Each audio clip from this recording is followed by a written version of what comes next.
Greetings and salutations, listener. It is I, Eric J. Chucky, joined as always by the boy. Hey. This is the Two Nerds Podcast, and on this episode of the Two Nerds Podcast, we're talking about World Wrestling Entertainment's Extreme Rules Pay-Per-View 2019, the only night of the year where WWE claims to get extreme. The only night of the year where half the matches were Extreme Rules stipulations, maybe? To be fair, the main event was somewhat extreme. And there was another match where they wandered around a bit. It was a fine pay-per-view, but honestly, there were more really solid technical bouts on this show than there were, like really good extreme matches. And I don't even mean like 90s bloodshed. I just mean like old Shield matches. Yeah, and there was one match that Michael Cole called a clinic. That was wrong. That was proven to be a lie. That was pure Kodos. We don't watch the pre-show, so congratulations to Shinsuke Nax. He's got the Intercontinental Championship, which means he might be relevant again. At some point in the future. Good for him. Yep. He's a really good talent, and he's being criminally misbooked. So the actual pay-per-view started with The Revival versus the Usos for the Raw Tag Team Championships. Yep. Let's see here. That match is garbage. I would like to put a little bit more shine on that apple, but at least the Usos promo was fine. The Usos held their end of the bargain up just fine. The Usos are great. They promo great. They did good wrestling. I keep fucking giving the Revival chances. Every time they show up, I go, man, everyone says the Revival is good, but they never seem to catch on with me. I can never really get into them. I wonder why that is. And then every single time I see a Revival match, Scott Dawson reminds me why that is. He's a moron. He just is like...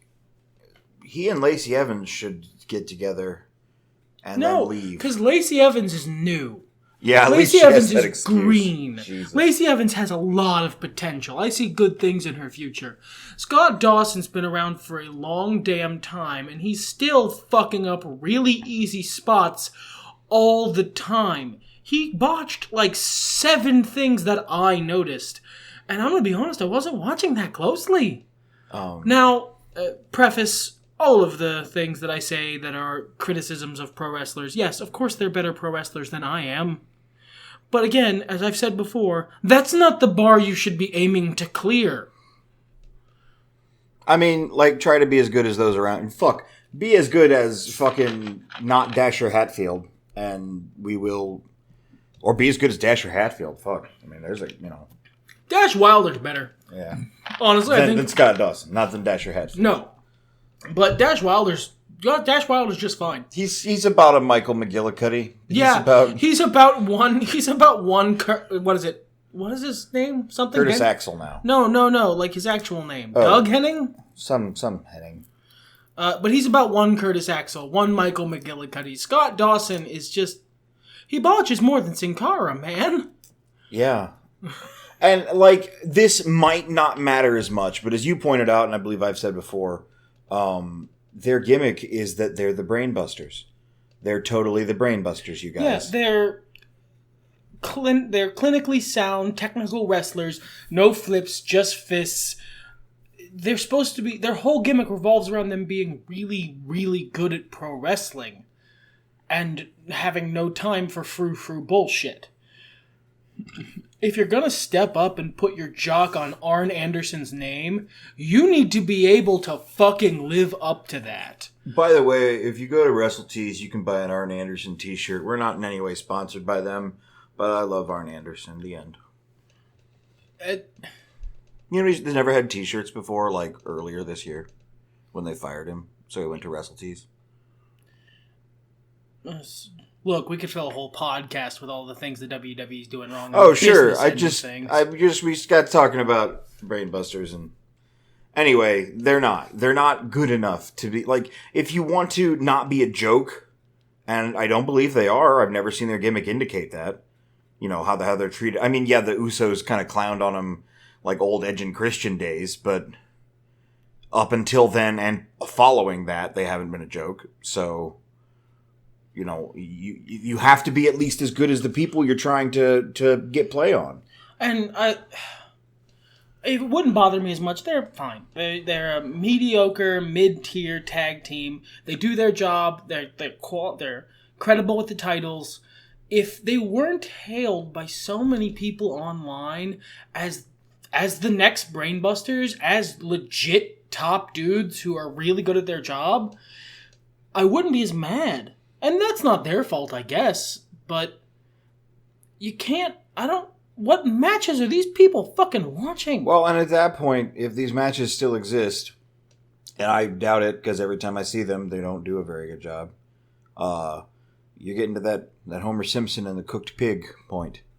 It's just a little airborne. They're still good. They're still good. It's just, that's fair. Next match, I think. Yeah, let's move on to the next. The fucking Revival went over for whatever reason. Because I don't get it. They're over. I don't understand why. I guess. This was the fucking clinic you want to talk about. Shit, yes. I have not seen a better strike match in the WWE since probably one of those NXT matches.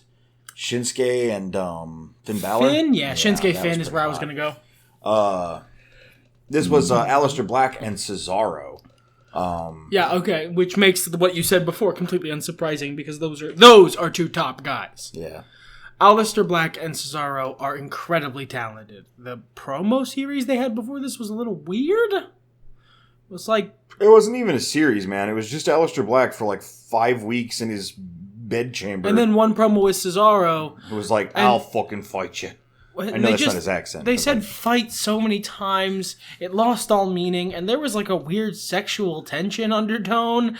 It was a weird promo series, but the match itself was fucking killer. Yeah, it was amazing. Like, it was just brutal, hard-hitting strikes, incredibly solid match continuity, incredibly solid, just two ring technicians doing their jobs to a very high level. And it was a fucking joy to watch. I don't think there's really, for me, I don't think there's any competition for best match on the card. I don't think there is either. This is absolutely the best match on the card. Like, I don't know. What this document calls match 10 was pretty fire. Yeah, for you. But yeah, the small work in this, the counter strikes and the choreography just being so on point. These guys were so well timed. I would love to watch a best of 7 series between these fuckers. Like, now that poor Sheamus can finally rest. He's still getting swole with Rusev. He just went to that farm where they put Rusev. Good. But yeah, this was the best match on the card. Yeah. I can't say enough positive things about it. These dudes absolutely, like, give both of these dudes some kind of push. Cesaro has been his whole gimmick has been begging for a main event run for years. And Aleister Black, I feel like Aleister Black is a really solid Intercontinental US level champion. Oh, definitely. He's obviously good enough to be a world champion, but he needs a little more name recognition. Sure. Maybe a little more time for mic work. It was a little weird. Yeah. Aleister Black ended up taking the V, which I think is good because we know Cesaro's good on the main roster. We don't know that much about Aleister Black. He's had tag titles out the ass. He's had singles championships. He's had years of push. And Cesaro didn't look bad losing this match. No, God, no. This was absolutely an A+ affair. The next match was okay. It was a good match. The longer this feud goes on, the more I agree with what you said last time. Bayley and Alexa Bliss just don't have chemistry. And I could swear I remember seeing matches they were in before that I liked. I don't know what happened. It must have been like multi-man matches or something. But it was a handicap match for the SmackDown Women's Championship. Bayley versus Nikki Cross and Alexa Bliss. Bayley does eventually go over in true face fashion. Which is fine. I like that they didn't have Alexa Bliss immediately turn on Nikki Cross. I do like Nikki Cross's Scottish flag on her pants. That made me happy. And her swell vest. Yeah, and her swell vest. Speaking of Nikki Cross and Alexa Bliss, the gentleman, the promo, what were the men's names? I forget now. Oh, the Street Profits. Yeah, Street Profits. They're very entertaining, and I like them. There's a lot of personal reasons, but I'm going to shorten them all into the Street Profits are a gimmick I've wanted to see in pro wrestling for a long, long time, done well, and these guys are doing it well, and I'm really happy about it. They've got a lot of back and forth inside bants, and it really shows the bond of a tag team when they're willing to rib each other and be weird. Like, it's that old Edge and Christian vibe Sure. that is so hard to capture unless the people in the tag team are genuinely friends. Mm-hmm. And even then, some people just aren't like that. Like, Sheamus and Cesaro, as near as I can tell, are genuinely pretty good friends now. But Sheamus is angry. In his private life, he's actually a really calm, quiet, down-to-earth dude. And so is Cesaro. Cesaro's very cerebral. And he is, but he's also a little bit of a goof. Yeah, he is. And that, gets under Sheamus's skin. So they never had that really comfortable ribbing energy, and it's been a long time since I've seen it done well, and I've never seen this particular version of it done as well. So just A+ work from them in the before this, but the match itself was fine. Alexa Bliss and Nikki Cross was honestly, every time she fought Bayley, it was a breath of fresh air. But Alexa Bliss and Bayley just, for me, and I don't think this is universal. I think this is very personal to me and apparently White. These two just suck the energy out of the room when you put them in the ring. I'm watching them do moves and run little spots and sequences, and they're great. Yeah, and they're great. They're doing a great job. I love both these wrestlers. I love Bayley, and I fucking love Alexa Bliss. She's really talented, and she's probably one of the... I don't know if I would be, completely confident in this, but if you made me pick the most talented female mic worker in the WWE right now, I think Alexa probably would be on the short list, certainly. I can't think of many who can stand up to her in a war of words right now. No, I don't think so. And for whatever reason, when you put these two great talents together in a ring and they wrestle great, it just sucks the fucking air out of the room for me, man. I don't know what to tell you. I would like to go back to the Street Profits. I really wish the Usos had won their match, because I would love to see some Street Profits versus Usos. Can you imagine the promo wars? Oh, they might have another rap battle like they did with the New Day. Oh my god. Oof. That would be some great chemistry I'd love to see on the screen. But we don't have that right now. We'll get there. No. Our next contest was Bob's Lashley versus Braun Strongman. In a big meat fight. Boy, that felt like 17 minutes, 30 seconds. In a big meat fight of who had the most meat. They threw their meat at each other meatily until one meat was left standing longer than the other. It wasn't an ugly match. It was fine. It was two big dudes who do big boots. Vince had to go take a nap after, okay? Yeah. So Braun looked a little rusty from his absence. Not a lot, but he seems like a guy who needs to keep going. They gave him that kayfabe, he's gone for a while. I wish they had given him another match back before he showed up at this one. Because he just wasn't... It took him a second to get going. Let me put it that way. Yeah, he's a guy who, much like they sold him in the match, seems like a guy who runs a lot off momentum. Mm-hmm. But, yeah, it was a fine match. It was mostly passable, cool spots. The big meaty men threw meat at each other and hit each other with things until Braun Strowman did his finisher into a big, suspiciously dark, suspiciously empty-looking cardboard box where one of the entrance ramps should have been. That is totally not filled with crash mats, you guys. And, it was a little silly until Braun Strowman fucking Kool-Aid Man through the wall to win the match. We went from, to, yes, never mind, fantastic. Worth it, every part of this, all 17 minutes and 25 seconds of this match were worth it for the last 5 seconds of Braun Strowman fucking, his way through the final wall. That was funny. It was perfect, and I loved it. Happened twice that day. And no matter what the thing was, all of it was worth it for about 5 seconds of footage. We'll get into that in a future podcast. But, yeah, this was, a lot of these matches, I don't want to say they were filler. They were just weird. This didn't even feel as big as Stomping Grounds. And with the card we had, it should have. This is Extreme Rules. All right, actually, you know what? I'm curious. First match. On the actual pay-per-view. Regular match. That's a regular tag match. Aleister Black versus Cesaro. Regular match. Bayley, Nikki Cross, Alexa Bliss was a regular handicap match. So technically, maybe there were no, DQs. They had to tag and stuff. Yeah. So regular match. Braun versus Bobby Lashley is literally the first match on Extreme Rules. 1, 2, 3, 4 matches into the actual card. And this is the first match that's actually an Extreme Rules match. I mean, it's last man standing, but they went around, they attacked the merch table. No DQ, They use weapons, a hardcore match. And it's 4 matches into the proper card. And we don't get another one until the main event. What the... Guys, look, I'm not a big fan of the gimmick pay-per-view, but if you're gonna fucking do it, do it. What? And I just would have liked to have seen some more spots, If you're gonna name the pay-per-view Extreme Rules, I'd like for more than 2 of the 13 matches on the card to highlight at least a chair shot. I would like if one of the pre-show matches on the card maybe had not been an Extreme Rules style match, and that had been given to a later contest.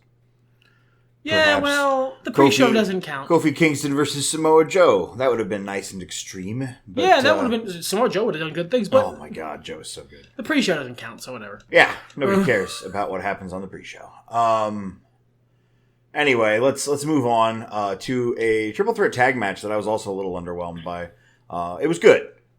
I just didn't have the energy I was looking for. By contrast, I fucking loved this match. Yeah, I had a great time. And that was Heavy Machinery, Daniel Bryan and Rowan, and The New Day in a triple threat tag team match for the WWE SmackDown Tag Team Championships. I like the triple threat tag as a format. It's very interesting. It's very dynamic. Mm-hmm. I think they did good things with it. I really enjoyed watching this match. I would have liked a little bit more of the one big spot that I wanted in this match that wasn't there was a real throwdown between Big E and the round Heavy Machinery guy. Otis, yes. I wanted to see those two have a meat fight, but they never really got into it much, and I wanted more of that. Yeah. But all the other stuff I wanted out of this match was here. Daniel Bryan was in fine form, as always, putting people over, making people look good. Just, damn, son, you're such a good heel. Rowan was the hardest working booty in wrestling, as usual. Mm-hmm. The New Day were in fine form. Xavier Woods especially was doing well this match. He spent a little more time in the ring than Big E. Yeah, I'm glad to see them taking him seriously more these days. Yeah, I mean, he's fucking earned his stripes, dude. Oh, sure. And, of course, Heavy Machinery are great. Yeah. They continue to be a tag team that got lost in a time vortex from and they're doing their best, and I love them. It was good. It just didn't suck me in. Maybe that was me. I had some niggling injuries that were being tended to during the contest. So, I can't say I'm super glad about the result. Really? The New Day won, though. Let me put it this way. I think anybody could have won that match. I think only one of those actions would have been interesting. Heavy Machinery? Yeah. I feel like this New Day win was largely to get the New Day their triple gold, World Championship, Tag Team Championships, the Shield moment. Right. I feel like that was largely why they won tonight, and that's not a bad thing. No, I don't hate it. You gotta make moments sometimes. Yeah. And I'm not, like I said, I think only one of these would have been an interesting outcome. They're all fine. So, like, I'm not pissed or anything. I'm a huge New Day mark, so like I'm always the happy New when Day. they win. I'm happy for them. They don't need it. I don't think they're going to have it for long. I would be surprised if they did too. My issue is, in general, WWE hasn't done a very good job of making their tag teams look good. It's a lot of smart conversation, and as Daniel Bryan and Rowan say in the fucking show, this tag team scene sucks. These are... And that was apparently their whole gimmick going into this pay-per-view was Daniel Bryan and Rowan, Daniel Bryan largely, was going off about how, the guys in Heavy Machinery and the guys in the New Day are talented, superlative, there we go, the word wouldn't come to me. Superlative, just amazing athletes, and they spend their time doing the worm and throwing pancakes at people. They're too busy being silly shenanigan boys to be good, independent, we are men what wrestle, and that is our only gimmick, WrestleMans. Which is good heel work. Oh yeah, absolutely. Perfect work for Daniel Bryan as a heel, but I think it's really clear how I feel about that point ultimately. But Authors of Pain are only just now back. I understand that. Where is the Ascension? Literally. Where are they? Not around. Right? You've got other tag teams. And they never will be. You can do something with the Colognes. Give them a gimmick that isn't handing out pamphlets for Puerto Rico. They're talented wrestlers. I just... do something with your tag team scene. Make new properties, make new talents. They're making Heavy Machinery. They're pushing those boys hard as fuck. I think once they finally get those titles, and this is why I'm fine with them not winning, once they do finally get them, it's going to be big. And this is something that you can continue to build for probably a couple more pay-per-views before people will just go, eh. I guess they're never getting them. They're jobbers to the stars. If they don't have a tag title under their belt, given how heavily they're being pushed, because they're pretty new on the WWE scene, but given how heavily they're being pushed currently, I would be surprised if they make it to the end of this year without a tag title. I would agree. I would think WWE would be doing them a disservice, or they suddenly signed some really good tag teams that they want to push front and center. Both are possible. But we move on to the next match, which was a pretty good match. AJ Styles versus Ricochet. Again, Ricochet was just winning me over one match at a time. Just getting the unfair bias I held towards him from a couple matches that I saw that I didn't like before he joined the WWE. And I'm increasingly comfortable calling it unfair bias. Scott Dawson, take notes. Yeah, I'm not hard to win over, guys. Yeah. I'm not a snob. It's just make fun WrestleMans. But AJ Styles and Ricochet did a good job. AJ Styles, not my favorite wrestler. I don't think he ever will be.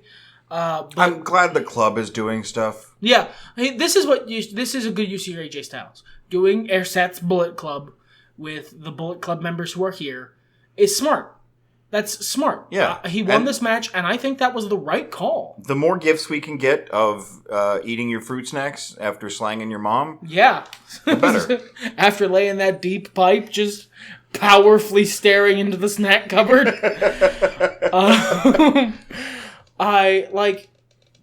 This is a good use of your AJ Styles. He won this match. He's the new United States champion. One excellent move. He is, whether or not I personally love him, he is absolutely main event, John Cena level with a bullet talent. Putting the United States title on him makes it look more legit. It just does. Yeah, because he really gave a shit about it. He visibly gave a heavy shit about being the U.S. champion.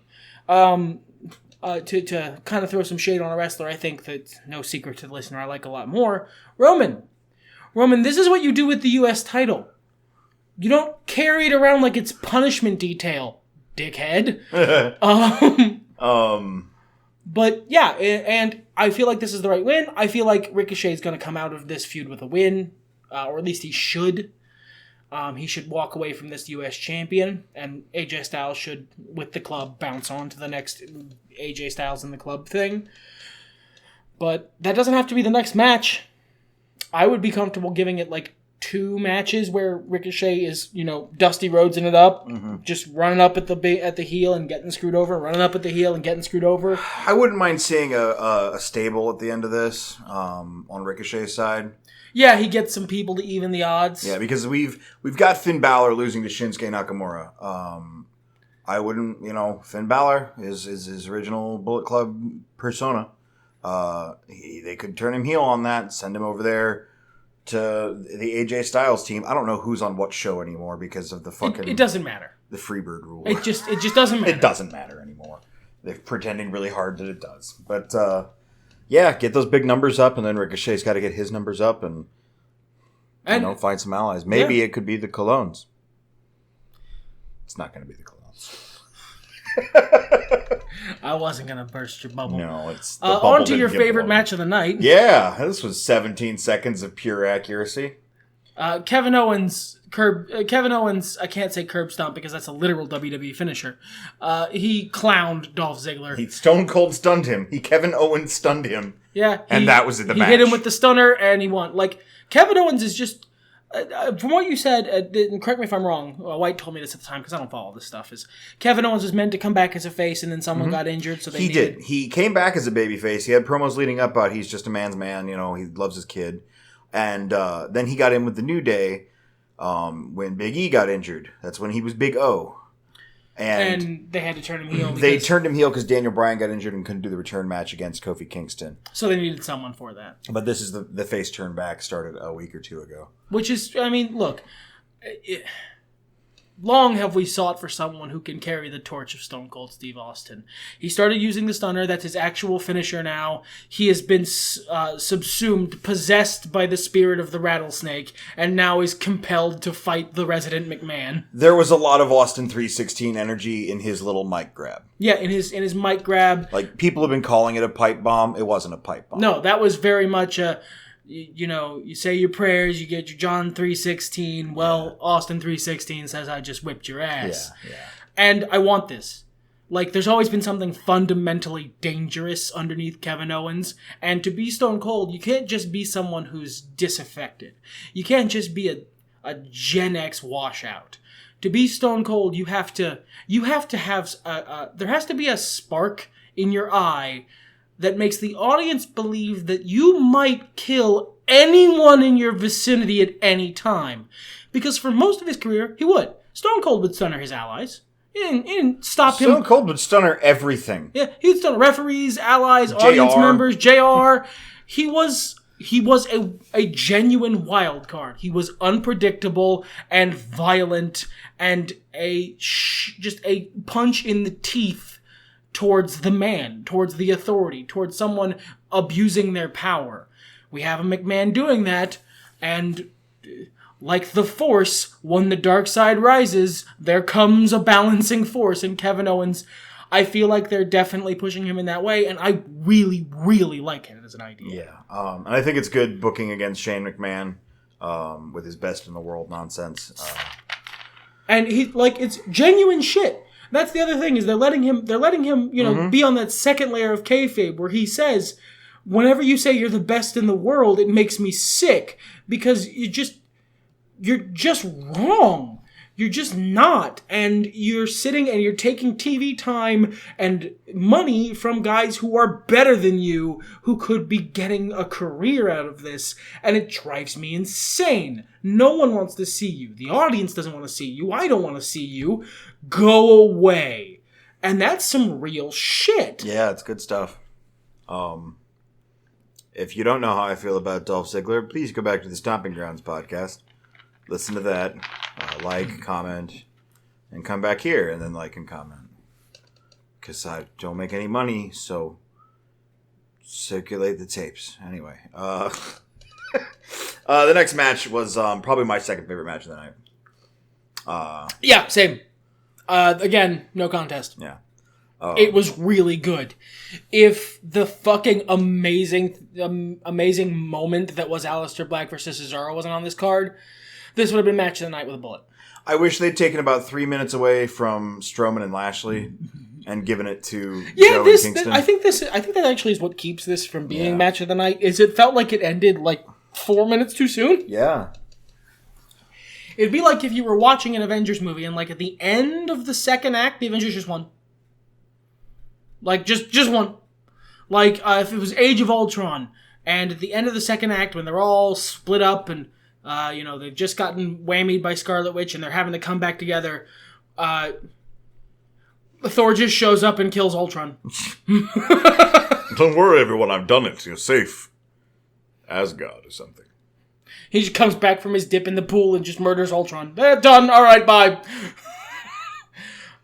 See you all later. Thank you. Flies back up. Just not even another shot. It's just reverse of the original shot. It's just... Note Thor died going back to his home planet. But yeah, it felt cut off at the knees there in the third act, and otherwise it was an amazing match. Yeah, really high quality. Samoa Joe is fucking astounding as always, and Kofi Kingston is still champ. So whatever. Oh man, that promo Joe cut before the match in Gorilla. By the way, I really love New Gorilla. I love that it's really clean, and I love we keep doing segments there.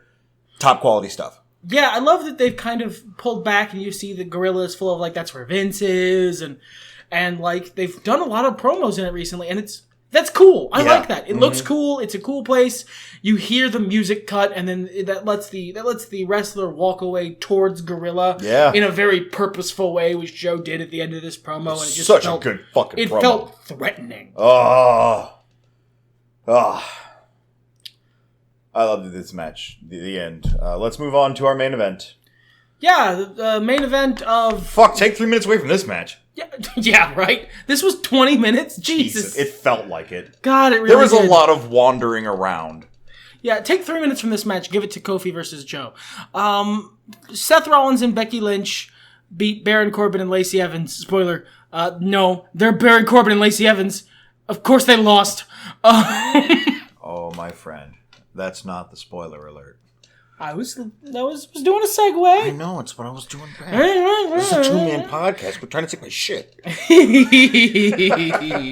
But yeah, this was a fine match. Seth Rollins and Becky Lynch both did fine work. I will tell you what. I am growing increasingly fond of uppity waiter in TGI Fridays, Baron Corbin, and Lacey Evans, the new waitress he's taken under his wing. I do want to say a few things here that I liked about this match. And it has because nothing to do... there's a lot to like about this match. It has nothing to do with the actual action in the match. There were a couple good spots, don't get me wrong. Really good use of the kendo sticks. But, one... This match turned me over on Baron Corbin. Not hard, but enough.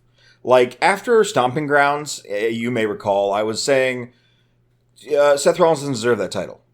He's an idiot. His new gimmick is Idiot Boy.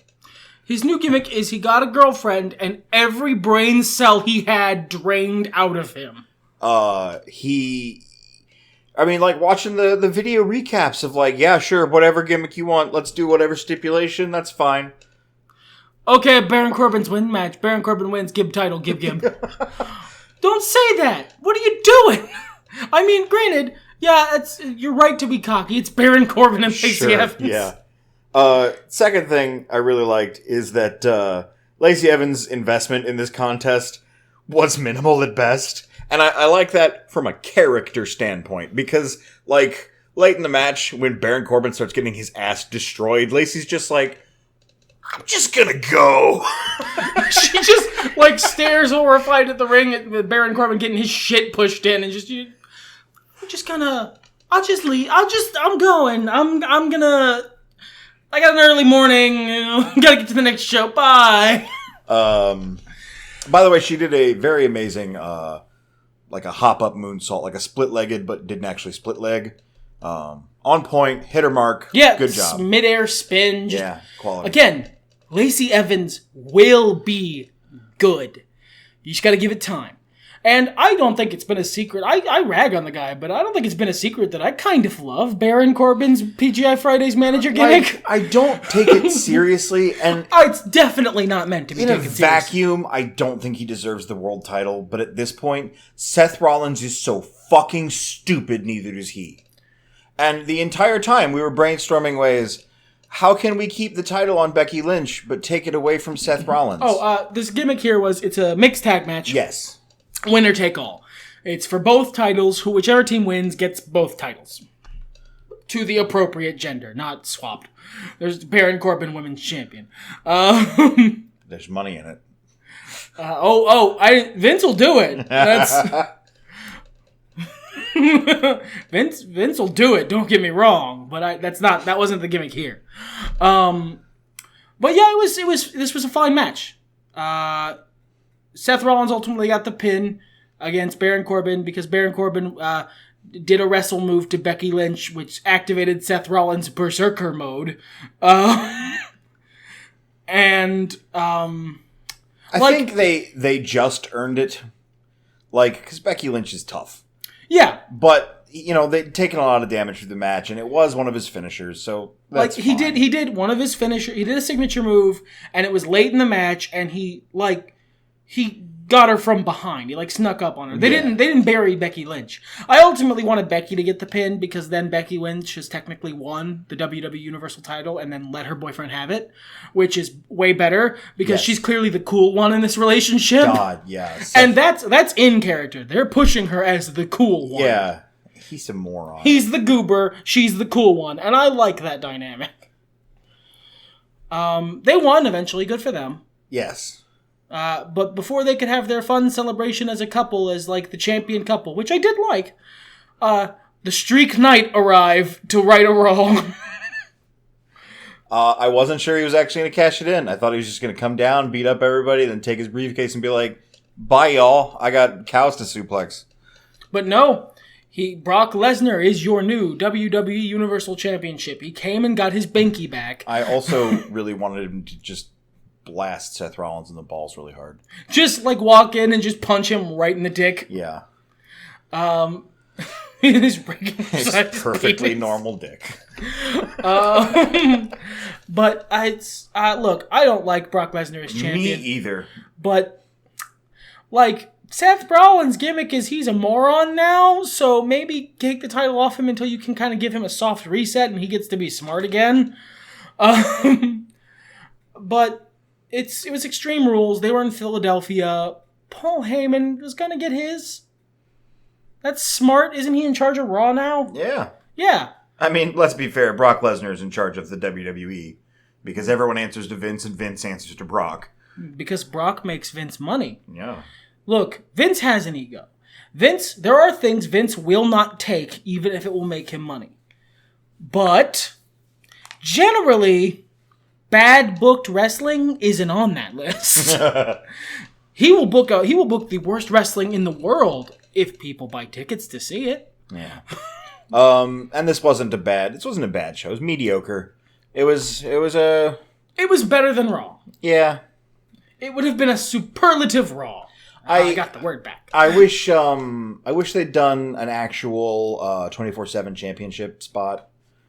And I mean, you got it. Why not? Right? Right. And they had that lead in with R-Truth. And then I wish they had done something with the women's tag titles. They debuted them, and now it's I don't even know who the champs are. Hey, me neither. That's bad. That's not good. Yeah. They don't even talk about them on the pay-per-views. No, that's bad. And they might on the weekly shows. I should know who the champs are. Yeah. I know who the fucking Cruiserweight champ is. I don't know who the women's tag champs are. But all in all, it was an okay show. I'm looking forward to the next one, which I believe is SummerSlam. That should be fun. SummerSlam is usually fun. Yeah. A slam in the summer. Okay, well, I'm going to end the podcast now. Good. Everything's better when nerds talk about it.